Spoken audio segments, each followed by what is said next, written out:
समिका अपने बंगले वाले एक जगह पर गड्ढा खोद रही थी। 2 साल पहले जब उसके पति ने वो बंगला खरीदा था तब घर के पीछे वाली जगह खाली थी, इसीलिए समिका वहां पर कुछ पौधे लगाने के लिए गड्ढा खोद रही थी। तभी फावड़े में कुछ लगा। समिका ने मिट्टी हटा के देखा तो वहाँ एक आईना था। समिका ने वो आईना जमीन से निकाला। वो सिल्वर कलर का था। वो बहुत आकर्षक था क्योंकि उस आईने की डिजाइन बहुत अच्छी थी। समिका ने उसे पानी से धोकर उसे अपने कमरे की दीवार पर लगा दिया और आईने के सामने अपने 15 साल के लड़के सोनू को लेके सो गई। उसका छोटा बेटा उस आईने को देख बहुत खुश था। मम्मी, उस आईने में वो लड़का कौन है? कौन सा लड़का बेटा? सोनू ने आईने में उंगली दिखाते हुए कहा। वो जो मेरी तरफ देख के हंस रहा है। लेकिन समिका को केवल सोनू ही उसकी तरफ उंगली करते हुए दिखाई दे रहा था। एक बदमाश लड़का जो अपनी मम्मी को हमेशा तंग करता है, लेकिन आईने में तो उसकी मम्मी दिखाई नहीं दे रही है। आईना कहकर सोनू चुप हो गया और आईने में ध्यान से देखने लगा। कुछ देर बाद आईने को देखने के बाद सोनू बोला, मम्मी, ये किस तरह का आईना है? इसमें तो मैं और तुम दिखाई ही नहीं दे रहे हो। ये क्या बोल रहे हो बेटा? हम दोनों इसमें दिखाई तो दे रहे हैं। तभी फोन की घंटी बजी और समिका सोनू को छोड़कर उसकी तरफ चली गई और सोनू उस आईने के सामने बैठा उसे देख रहा था। रात को जब समिका और उसका पति सो रहा था तब समिका की आंख खुली तो सोनू की आवाज सुनाई दी। उसने उठकर देखा तो सोनू आईने के सामने खुद से ही बातें कर रहा था। तुम्हारी मम्मी पापा कहाँ हैं? किससे बातें कर रहे हो? किसी से नहीं मम्मी, सोनू ने हड़बड़ी में कहा। फिर वो उठकर बेड पर सोने चला गया। समिका को कुछ गड़बड़ लग रही थी, इसीलिए उसने आईने में देखा कि कहीं आईने में सच में कोई है तो नहीं, लेकिन उसे आईने में कुछ भी अजीब नहीं दिखाई दे रहा और वो बेड पर सोने चली गई। दूसरे दिन समिका ने देखा सोनू आईने के सामने बैठकर बातें कर रहा था।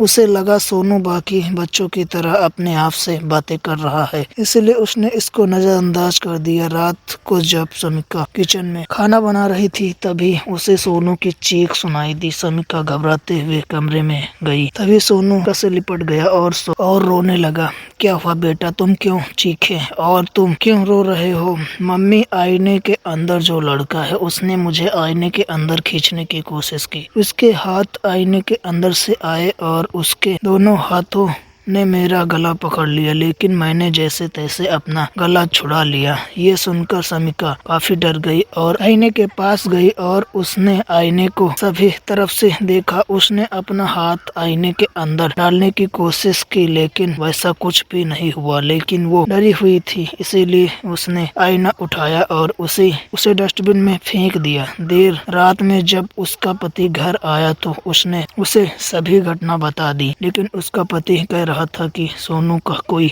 भ्रम होगा और वो दोनों सोनू को बीच में सुलाकर खुद सो गए। लेकिन रात को अचानक समिका नींद से जाग गई। उसने अपने बगल में देखा तो सोनू उसके बगल में नहीं था। उसने सोनू को आवाज लगाई और ढूंढने लगी। उसने देखा आईने के सामने वाली कुर्सी पर चढ़ा हुआ है सोनू और उसके आगे वही आईना था जिसे उसने थोड़ी देर पहले फेंका था। सोनू कुर्सी से नीचे उतर, लेकिन तभी सोनू ने आईने में के अंदर छलांग लगा दी। वो कमरे में से गायब हो गया। उसने आईने में देखा कि सोनू आईने के अंदर था। सोनू जमीन पर पड़ा हुआ था। उसके सामने कई सारी आत्माएं थी जिसके सर कुचले हुए थे और उसके सर से खून बह रहा था। तभी उनमें से एक आत्मा ने एक बड़ा सा पत्थर सोनू के सर पर मारा और उसका सर कुचल डाला। समिका चिल्लाई और वो आईने में हाथ डालने ही वाली थी कि तभी आईने में खुद का चेहरा दिखाई दिया और फिर वो आईना पहले जैसा सामान्य हो गया। तब तक समिका का पति भी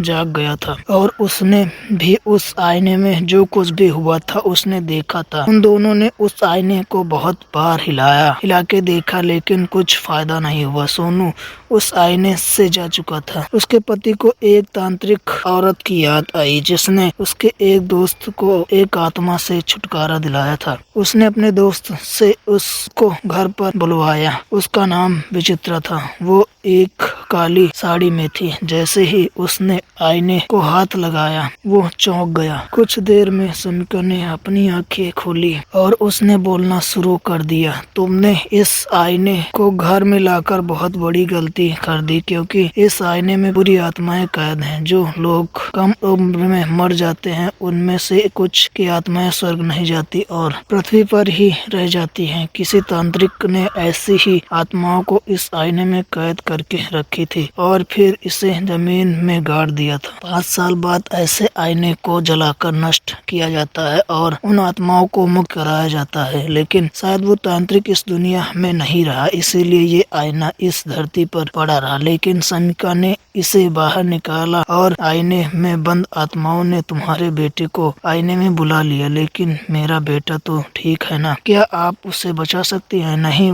अब बहुत देर हो चुकी है। तुम्हारा बेटा मर चुका है। वो बहुत रो रही थी। अब रोने से कुछ नहीं होगा समीका, इस आईने को जला दो और अपने बेटे की आत्मा के साथ बाकी आत्माओं को मुक्त कर दो। उसकी एक गलती की वजह से उसका बेटा मारा जा चुका था। उसके बाद समीका ने उस आईने को जला डाला और उस आईने के जलते ही सारी आत्माओं को मुक्ति मिल गई। अगर आपको ये स्टोरी अच्छी लगी तो हमारे चैनल को सब्सक्राइब करें।